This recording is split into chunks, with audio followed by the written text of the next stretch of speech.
آپ صلی اللہ علیہ وسلم نے فرمایا میری تمام امت کو گناہوں پر معافی ملے گی سوائے ان لوگوں کے جو اپنے گناہوں کا اعلان کرنے والے ہیں۔ نبی کریم صلی اللہ علیہ وسلم نے فرمایا اللہ تعالیٰ چوری کے مال سے کوئی صدقہ قبول نہیں کرتا اور نہ ہی بغیر وضو کے کوئی نماز۔ منافق لوگ دھکا دے کر نہیں سہارا دے کر گراتے ہیں۔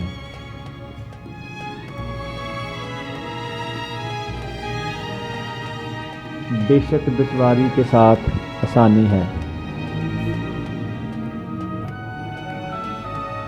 نبی کریم صلی اللہ علیہ وسلم نے فرمایا اللہ تعالیٰ چوری کے مال سے کوئی صدقہ قبول نہیں کرتا اور نہ ہی بغیر وضو کی کوئی نماز۔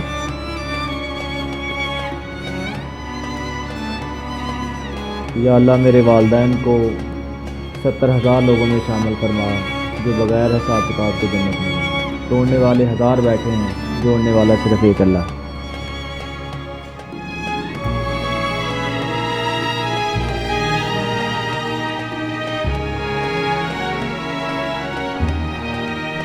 دوسروں کی نیتوں کی پڑتال کرنا چھوڑیں، ممکن ہے اس کی توبہ آپ سے پہلے قبول ہو جائے۔